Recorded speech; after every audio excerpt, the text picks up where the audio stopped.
잊지 말자. 당신이 구매한 물건만큼 당신이 보살펴야 할 물건도 늘어난다는 사실을.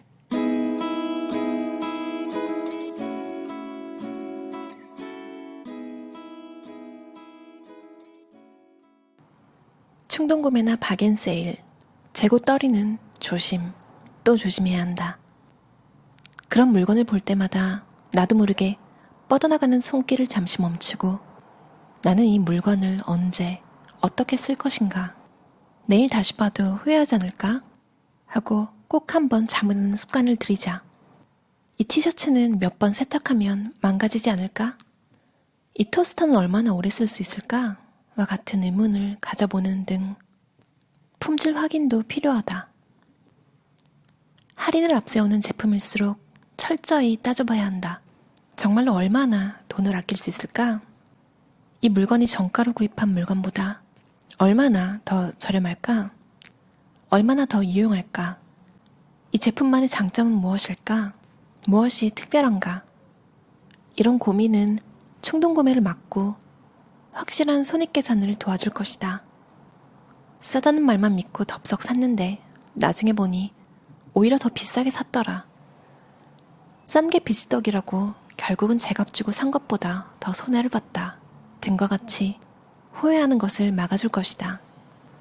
또한 집안에 물건이 넘쳐나는 사태를 막아줄 것이다. 잊지 말자. 당신이 구매한 물건만큼 당신이 보살펴야 할 물건도 늘어난다는 사실을. 청소를 미루는 가장 큰 이유는 힘들기 때문이다.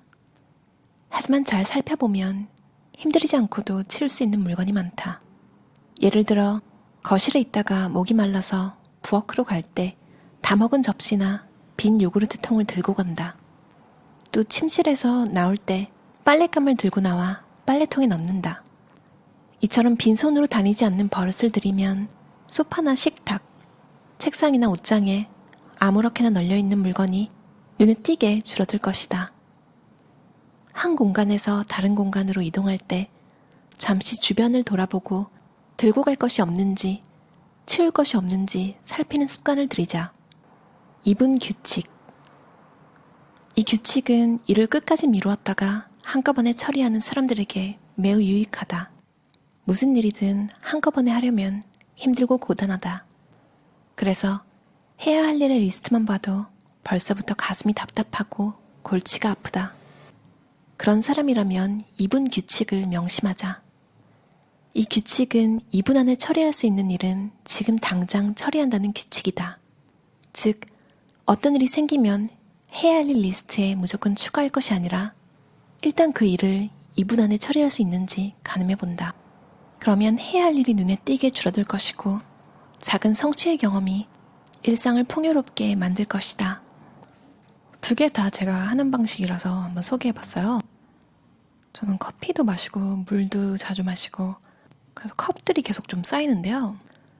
방으로 나갈 때 무조건 그것들을 들고 가요. 그리고 제일 좋은 건 다 마시고 바로 나가서 씻는 거겠죠. 근데 매번 그러면 일을 하고 있을 때 흐름이 끊기잖아요.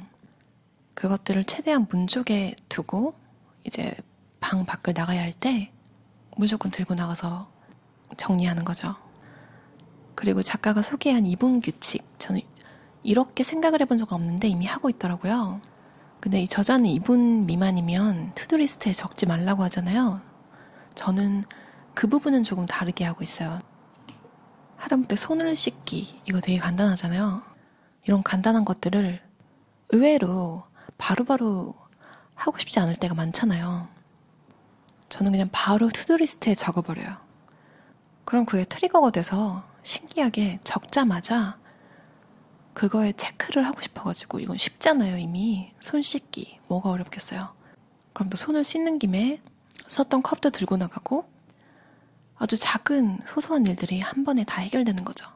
그리고 이제 체크리스트에 체크를 하고, 그러니까 그런 잡다한 것들, 체크가 바로 돼버릴 것들도 적어버려요. 여러분 성향에 맞는 방법으로 해보시면 좋을 것 같아요. 빈 공간 즐기기. 항상 물건이 가득한 집에 살다 보면 그 상태에 익숙해진다. 그래서 정리정돈을 하기도 힘들 뿐 아니라 빈 공간에도 적응을 잘 못한다. 우리의 인식은 습관에 좌우되는 법. 빈 창턱이나 깔끔한 소파를 보면 왠지 우리 집이 아닌 것만 같은 불안감이 엄습한다. 이런 불안을 없애기 위해 얼른 온갖 물건들을 다시 늘어놓아 예전의 질서를 회복하려 애쓴다. 그래서 정리정돈을 진심으로 원한다면 빈 공간이 주는 불안을 잠시 참고 견디는 인내심이 필요하다. 빈 공간에 익숙해지고 그 공간과 친구가 되어야 한다. 시간이 조금만 지나면 불안이 서서히 사라지면서 오히려 물건이 놓인 공간이 답답하게 느껴질 것이다.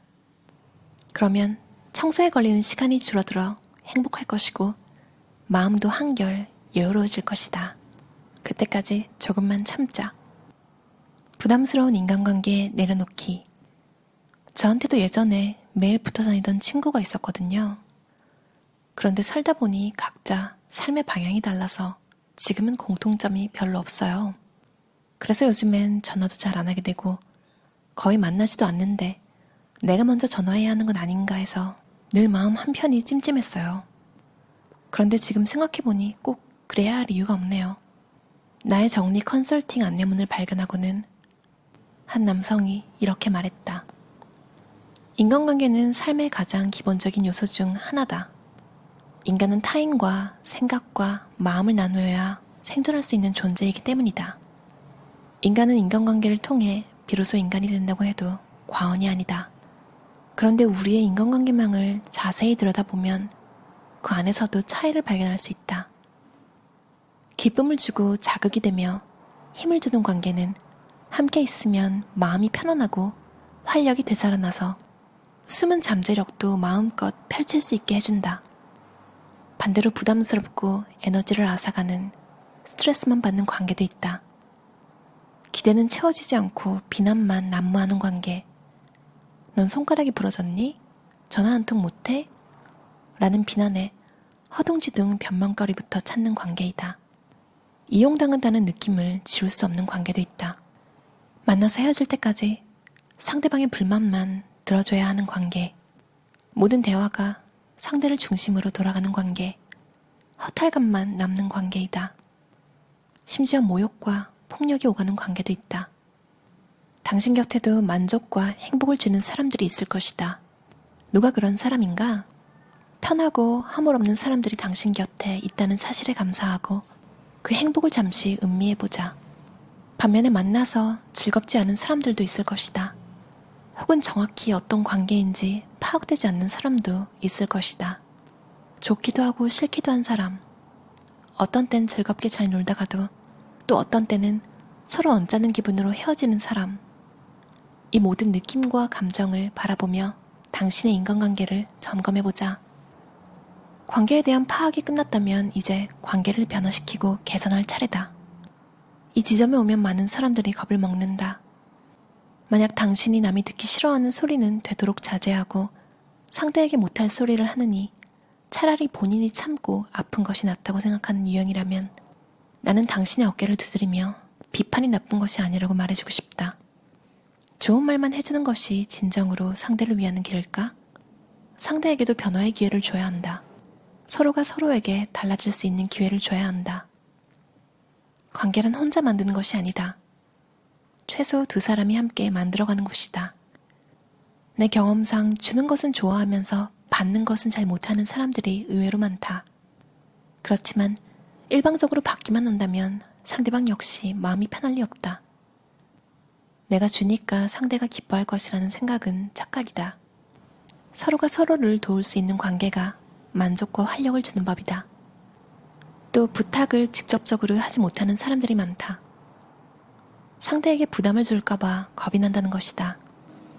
자신이 명확하게 말을 안 해놓고 괜히 혼자 섭섭해하고 억울해한다. 부탁할 때는 상대가 확실히 알 수 있게 직접적인 표현을 써야 한다. 그래야 상대가 본인의 상황을 고려해 확실한 태도를 취할 수 있고 분명하게 대답해 줄 수 있다. 일이 얼마나 힘들고 고달픈지 구구절절 하소연하며 은근슬쩍 상대방의 입에서 그럼 내가 도와줄까? 라는 말이 나오기를 기대해서는 안 된다. 상대의 도움이 필요하다면 확실하게 부탁해야 한다. 그리고 상대에게 거절의 자유도 허락해야 한다. 승낙이나 거절의 이유를 편하게 터놓고 이야기할 수 있어야 서로에 대한 신뢰가 쌓이고 부담스럽지 않은 관계가 지속된다. 관계의 정리는 타인에 대한 자신의 기대를 점검하고 내려놓는다는 의미도 있다. 상대에게 걸었던 기대가 채워지지 않을 때 불만스러운 관계가 되기 쉽다. 친구와 나의 상황은 나이가 들면서 자꾸 변하지만 이상하게도 친구에게 거는 기대는 달라지지 않는다. 그래서 한쪽이 너무 바빠서 시간을 내지 못하면 상대를 이해하기보다 상대가 나를 무시하고 홀대한다고 생각한다. 그러나 가만히 생각해보면 나 자신도 나이가 들면서 그 나이에 맞게 관심사와 욕망이 달라진다. 친구도 부모도 자식도 당연히 그럴 것이다. 이 사실을 깨닫고 받아들이면 현재의 상황에서 상대가 결코 채워줄 수 없는 괜한 기대를 내려놓을 수 있다. 아름다운 우정이란 친구가 할 수 있는 그 이상을 기대하지 않는 것이다. 기본적으로 정리란 숫자를 줄이는 것이다. 인간관계의 정리 역시 마찬가지이다. 감당하지 못하고 허덕거리는 관계는 과감하게 줄여나가야 한다. 변화의 주체는 당신이다. 유지할 관계와 청산할 관계를 결정할 주체도 당신이다. 인간관계야말로 적을수록 좋다는 원칙이 가장 잘 적용되는 영역이다. 하루에 물건 3개씩 버리기. 정리정돈도 습관이다. 물건을 집으로 가져오는 습관을 버리는 동시에 필요 없는 물건을 버리는 습관도 들여야 한다. 무슨 일이든 횟수가 잦을수록 더 쉽고 더 자연스러워진다. 일단 하루에 물건을 3개씩 버리는 습관을 들여보자. 부담 없이 마음 편하게 버릴 수 있는 물건부터 시작하자. 애착이 덜한 물건, 예를 들어 광고 전단지나 해묵은 잡지 같은 것이 좋겠다. 그런 식으로 점점 수위를 높이면 나중에는 절대 못 버릴 것 같던 물건도 마음 편하게 버릴 수 있다. 버리고 돌아섰을 때 어떤 기분이 드는가? 안도감? 기쁨? 해방감? 버릴 때 자신의 감정을 가만히 살펴보자. 행복을 위해서 정확히 무엇이 얼마나 필요한지는 사람마다 다르대요. 저자가 제안한 하루에 3개씩 버리기, 1일 1개 버리기라는 책도 있듯이 자주자주 버리는 연습을 하면 좋은 게 버려도 별일이 일어나지 않는다는 걸 몸으로 체득하는 거잖아요.